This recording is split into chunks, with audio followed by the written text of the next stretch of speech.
Before we get started, I have a quick favor. I've been self-funding the Finding Genius podcast for 5 years now. I've done over 3,000 episodes. And as you can see on YouTube, we're up over 1 million views on the channel, which is fantastic. The next thing I really want to push on is to get up to 10,000 subscribers. Because once we do, we'll be able to put a donate button and we'll be able to solicit donations to help keep the podcast running and to also get the Finding Genius Foundation moving along. We have a big project studying anxiety, depression, and PTSD and working on a product to help people overcome these problems because I've seen them explode recently after the last 2 years of the whole virus situation. So if you would, please subscribe to the podcast. That would help us tremendously. Give us a thumbs up and check in the description for Buy Me a Coffee. It's about $5. If you could buy me a coffee, I'd really appreciate it. It would help keep the channel going, and I love coffee. Thank you. Forget frequently asked questions, common sense, common knowledge, or Google. How about advice from a real genius? 95% of people in any profession are good enough to be qualified and licensed. 5% go above and beyond. They become very good at what they do, but only 0.1% are real geniuses. Richard Jacobs has made it his life's mission to find them for you. He hunts down and interviews geniuses in every field: sleep science, cancer, stem cells, ketogenic diets, and more. Here come the geniuses. This is the Finding Genius Podcast with Richard Jacobs.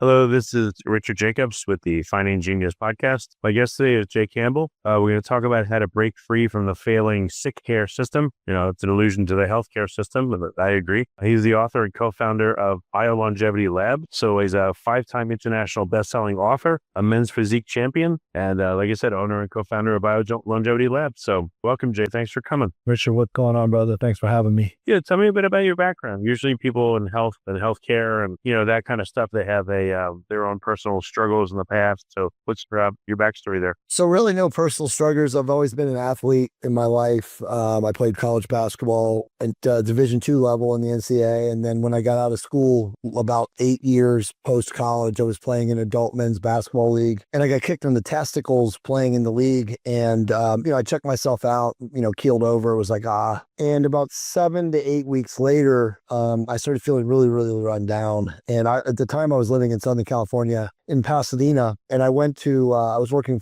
as an advertising salesperson for the Los Angeles Times. I went to, a local PPO doctor within my insurance. And the doctor recommended me to an endocrinologist because he said, someone your health and age shouldn't be feeling the way you did. So, as I like to think in the world, there are really no coincidences, only synchronicities. The guy ended up being like a Harvard-educated, pretty world-renowned endocrinologist that I was referred to. And when he saw me, he took my labs and he saw that I had the testosterone levels of what he said was a geriatric person, in their 80s, and that, someone like me should have much higher levels. And he told me he could put me on therapeutic testosterone and that I would be, as he exactly said it, right as rain within 8 weeks later. So at that time, at 29, I was just maybe a couple months short of turning 30. He said, go home, talk to your fiance and ask if you guys are okay with this, because, a lot of people sometimes aren't. And so we did, and she was. And so I started taking therapeutic testosterone. And just as he said, like 8 weeks later, I felt 1,000,000 times better. And he wanted to take me off. And I was absolutely against it because I was like, this is transformative for me. So at that point,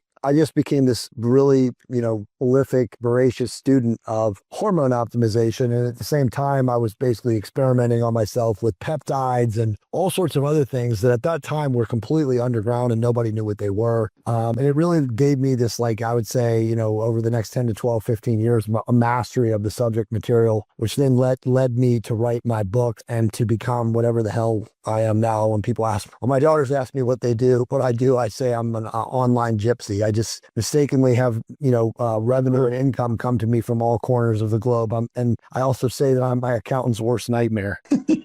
Funny. Yeah, I started taking testosterone shots probably about 10 years ago when I was 40. And it wasn't just, the sexual desire that increases, but it felt like I was probably about 30% smarter. I felt more motivated. I could think better. And just like I said, I felt a heck of a lot smarter. I felt great. And I ran into some issues like the carrier oils causing lumps. And so I tried like the pellets and the creams and different things. But testosterone replacement really was a big time game changer for myself too. Yeah. And honestly, it is for really everyone. There there's minor, call it bumps in the road like you'd experience, but most people look at testosterone or, call it therapeutic testosterone as life altering. They look at their life as pre and before because everything you said is exactly right. I mean, it improves dopamine signaling. It does a lot of really amazing things. And, the cognitive increase that you noticed is usually the first thing. And I tell people that a lot. Unfortunately, our medical system does not treat hormonal deficiencies like it should because it's wholly ignorant of them. You really do. And as you probably found out, you have to go to a specialist who really understands this thing because they don't learn anything about hormones in the standard of care in medical school or anything like that. So almost all doctors that do prescribe hormones have learned, through an experiential body of work and practice. And so it's like, you can't just go to a general GP or a family doctor and expect them to be able to hormonally optimize you because they can't. Well, one thing I learned,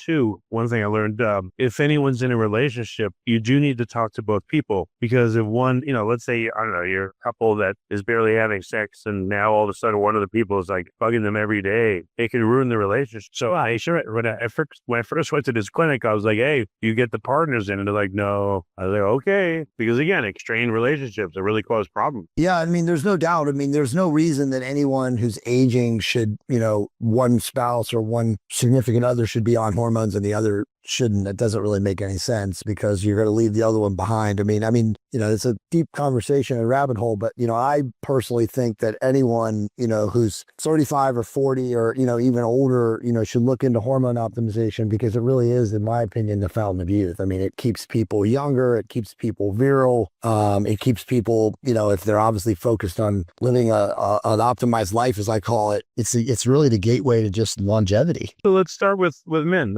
What's involved in optimizing their hormones? Is it just testosterone or what else, might they need? I mean, it's a lot of things, man. Hormone optimization is much more than just using therapeutic testosterone. You have to live what I call a fully optimized life, which is, relatively insulin controlled. Obviously, you have to exercise. You should be doing a combination of resistance training or some form of bone bearing training, along with cardiovascular training to improve the vasculature in the heart as you get older. Like I said, living insulin controlled, so you regulate your carbohydrate consumption so that you're, not having too much body fat or too high of levels of inflammation, which obviously is, crushing because it causes insulin resistance. And then insulin resistance is really, I guess you would call the progenitor for most forms of disease on this planet. So if you do all those things and then you obviously add in therapeutic testosterone, whether you're a man or a woman, there's other stuff you can add to it. Obviously, you can talk about using growth hormone agonist peptides like testosterone, ipamorel, and CJC, or you could use, the real thing itself, which is obviously human growth hormone. And all of these things, have to be dosed in what I consider a micro or surgically precise microdose fashion. But they're very synergistic with one another. So if someone uses therapeutic testosterone, they should probably look into using, like I said, therapeutic growth hormone. If they can't get growth hormone, look into growth hormone agonist peptides. But there's a lot of other things. I mean, obviously, when you do this, you have to get labs. You have to work with a physician that knows what they're doing and knows what labs to pull. And obviously, looking at your labs, if you have a deficit or a deficiency, in a specific biomarker, there are supplements and, I guess you would call them ergogens that can enhance or optimize some of the biomarkers if they're lagging. Makes sense. Okay. So what is when people come to you and they want help, like what state are they in? What are they complaining about, man or woman? What's like a typical avatar of a person that you help? Yeah. I mean, it's all ages and all gamuts. I mean, I'm not personally, I don't coach men or anything like that. I mean, I have in the past. I have a private membership group, which is pretty big now, over 700 men and women. And most of those people that are in that group are in there looking to obviously optimize their hormones, live, from a standpoint of like, how do I use peptides? How do I master using peptides? How do I use bioregulators? I mean, it's a very elite group of people looking, as I like to say, biohack their best selves or, live at the tip of the spear or live, in a fully optimized way. But, most of the people that, would come into that group or that would be interested in following the information that I have are looking to, really extend their life. I like to say live longer and stronger. I I honestly think that, if people take care of themselves, there's no doubt that you can live into your early hundreds and still live, rather robustly and vigorously. But again, you have to put the work in. There's no magic pills, even therapeutic testosterone, peptides, human growth hormone, stuff like that. None of that is magic. I mean, if you're not doing any work around it and just taking those things, you're not going to see any effect of any benefit at all. Oh, so you need to combine it with good diet, exercise, all that stuff to really see the benefit. Absolutely. Maybe you should wear a shirt that says you're like 250 years old. How do I look? Well, when people see my wife and I, because we're extremely fit people, they usually think that we are 20 years younger. But I mean, I'm 54 and my wife is 53, and we definitely look like we're in our 20s. That's great. It's fantastic. I probably was what I preach is what I like to say, Yeah. So how does, if someone's coming from not exercising and just, really stressful life, but they're not eating well and they're not really doing anything right, and they come to you for help, what comes first? What comes next? How is it not overwhelming for people to help themselves? Well, it's definitely overwhelming for people in today's day and age, because the majority of people that are found online that talk about, this kind of stuff are not experts. They've been in the game for 6 months to a year, and they they mimic and regurgitate what they hear about other people. And, what I like to say is that the signal to noise ratio on the internet right now is almost all noise and very little signal. Thankfully, there's still a signal out there, but you better understand how to find the signal. But if somebody comes to me, well, first off, nobody comes to me who's a physical disaster, because I don't attract those type of people. I attract people who are already on the path, but want to be the most elite of them. But if somebody came to me who was a disaster, I would call them like a human dumpster fire, because I kind of make jokes about that on my email list every now and then. I would tell them the first step is they have to get their biomarkers measured. They have to go to a lab. I have relationships with different companies. One of them is Private MD Labs, and I have like 4 different lab panels that a person can pull. But you always have to understand what's going on underneath the hood before you can actually fix what's maybe on the external. So, once you get your biomarkers looked at, you can understand, what the issues are. Then I can make a recommendation or refer you to a physician that can help you,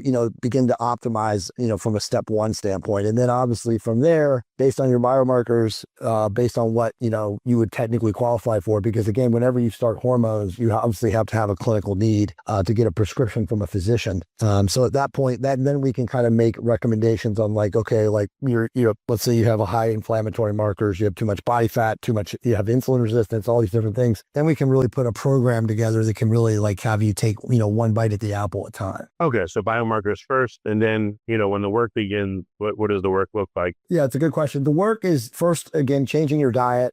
Anybody who's not healthy, their diet sucks. I mean, that's going to be rule number 1. They're not eating healthy. They're not eating correctly. They're not eating enough protein. They're probably not eating enough. They're not drinking enough water. They're not getting enough, essential minerals or vitamins or things like that. So it's always going to be the first biggest rock, so to speak, would be, looking at their diet, making, advising them to change their diet, to live insulin control, regulate their carbohydrate consumption, get enough protein. And then at the same time that you're doing that, you're hopefully with the therapeutic hormones and perhaps growth hormone, peptides, you can get them with enough energy that they can start exercising. So it's a combination of all those things. And it's not easy. I mean, most people fail. I mean, 73% of adults in America today over the age of 40 are obese. So it's a mess. It's getting worse. We live in a day of instant gratification world where most people are unwilling to put the work in because they can just push a button on their phone and have the food show up at their house,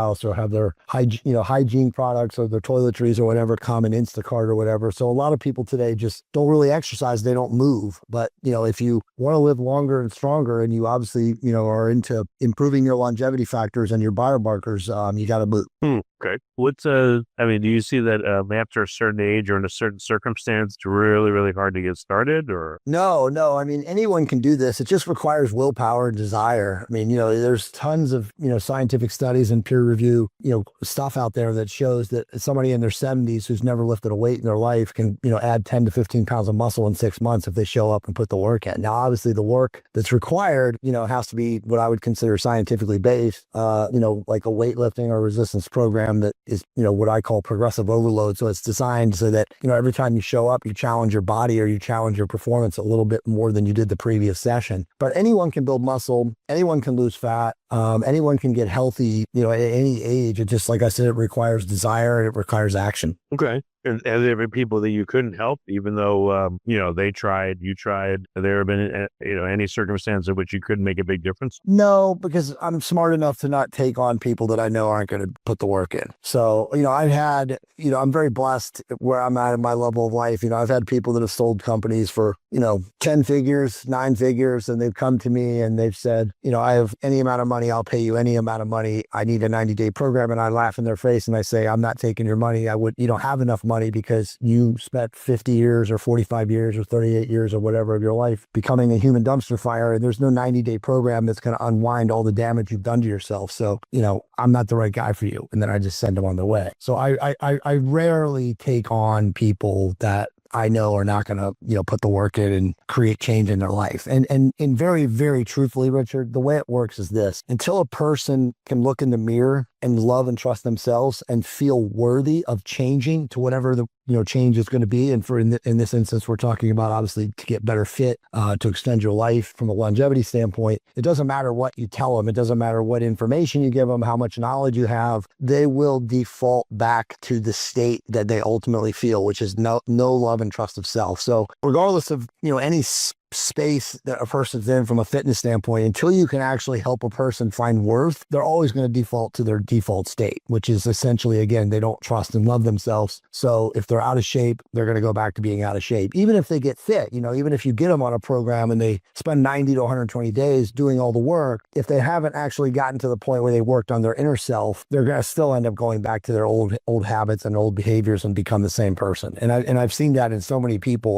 over life that I just, like I said, now I realize that that's the first step is, okay, are you committed to changing your behaviors, at a fundamental root level versus like getting all excited about, getting on kind of 90-day or 120-day plan or something like that, which is unfortunately what a lot of the stuff that's promulgated on the internet today. You see these things like 60-day hard or 90-day hard or any of these things. And it's like, none of those things are going to help people, because even if those people do those programs, if they haven't worked on themselves and why they are, they're going to default back to that state. It happens 99.9% of the time. Really that much? I mean, I could tell you 100% of the time, but I'm sure there's, a variation and an outlier. But yes, I mean, if you don't find yourself worthy, you will never, ever change who you are. You will go back to the default state of unworthy, don't love and trust of self. That's how it works. 100%. What is the inner work that look like for people? Do you guys do it, or they get a counselor? Or like, what do they? No. Inner work is literally looking in the mirror and being ready to find who and what you are, right? Whether it's meditation, introspection, contemplation, it definitely doesn't have anything to do with hiring somebody or a counselor or a psychologist or a psychiatrist or anything like that. It's literally working on your inner self, because as I like to say, the way out is within. You really have to understand who and what you are. And we're so much more than these bodies, man. I mean, like these bodies, obviously we exist here in third density or whatever this is, the third dimension, but like we're so much more than the physical body. We're energy. We're literally vibrating atoms and oscillating waves of energy inside these physical bodies. And yeah, these physical bodies are going to die, but what encompasses you from a soul, spiritual, energy level doesn't die. I mean, energy, if you understand, energy cannot be contracted or contained. It's infinite. It's ever expanding. So whatever we are as energy is ultimately like what we have to work on our inner portion. So again, like it can be a lot of different things. I mean, it can be sitting in nature by yourself in the morning and really reflecting on your thoughts. It could be meditation.